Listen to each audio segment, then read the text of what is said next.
كامي سيبا رئيس منظمة أورجانس بان أفريكانيست غير الحكومية من بنين يتحدث عن نضالاته وأنشطته ومشاركاته ولا سيما تلك الداعمة للقضية،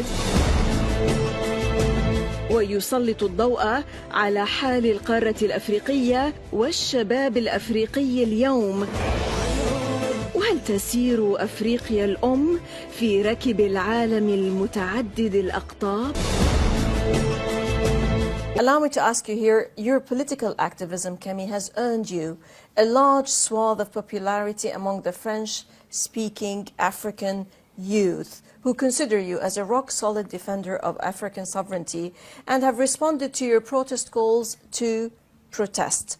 Tell us more about this desire of the young people to recover their freedom, to recover their autonomy and their self-determination, their aspiration to take charge, of course, of themselves without receiving orders from the former settler.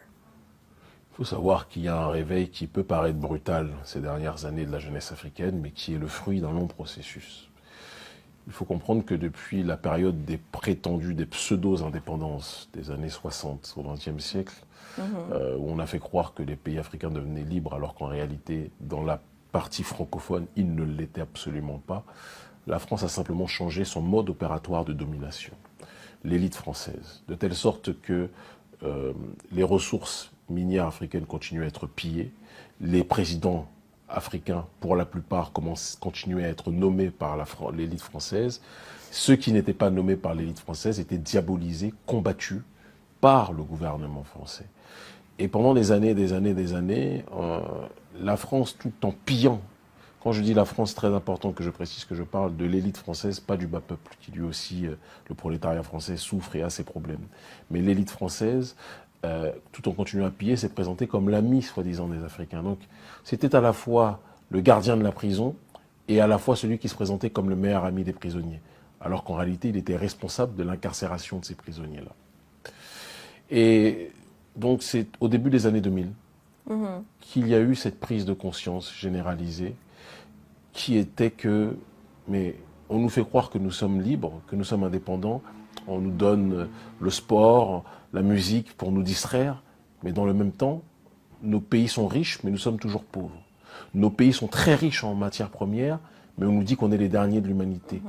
Nos pays sont très riches et fournissent en électricité la France, fournissent en or, en cobalt, en diamant le reste de l'humanité, l'Europe, l'Occident de manière générale, mais on nous dit que nous sommes pauvres. Comment se fait-il que nos sols soient très riches, mais que nous soyons les peuples les plus pauvres du monde? Et c'est là où un certain nombre de choses se sont déroulées dans l'esprit des jeunes Africains. Et nous avons mené un travail d'ingénierie sociale, ce que j'appelle l'Inception, quelque part, comme le film un petit peu. On a déposé dans la tête de millions d'Africains, par les médias, je travaille depuis maintenant 10 ans en tant qu'analyste, chroniqueur géopolitique dans les télévisions africaines. On a déposé l'idée dans la tête des gens qui était que on vous fait croire que vous êtes libre, mais vous êtes encore esclave. Et on a étayé ça par des preuves, par des faits, par des exemples concrets. On n'avait pas besoin d'inventer parce que c'est la réalité. Et c'est ce qui a donné, par la grâce de Dieu, le réveil, je pense. On a participé aux côtés d'autres, mais on a été les plus actifs, parmi les plus actifs, le réveil d'une grande partie de la jeunesse africaine. En détruisant la Libye, ils ont permis au mouvement, à des milices privées terroristes, d'accord, de pouvoir se répandre et de pouvoir justement piller ces ressources-là. Aujourd'hui, le Sahel, la région dans laquelle nous vivons, est complètement confrontée à cette réalité. Et ça, c'est une des formes du néocolonialisme. Et donc, c'est un petit peu comme l'histoire du mafieux, du voleur. Le mafieux, quand il voit qu'il y a une nouvelle boutique qui vient d'ouvrir, le mafieux dit au propriétaire de la boutique « je veux assurer ta sécurité ». Le propriétaire de la boutique, par exemple, Afrique, dit « non, je ne veux pas, je peux me débrouiller tout seul ». Le mafieux, par exemple, gouvernement français, dit « ah, tu ne veux pas, ok ». Il paye des casseurs, les terroristes, qui vont attaquer la boutique. Ils vont tellement attaquer la boutique qu'à un moment donné, le propriétaire de la boutique se dit « j'ai vraiment besoin de sécurité ». Et donc, il appelle le gouvernement français ou l'Union européenne ou les États-Unis.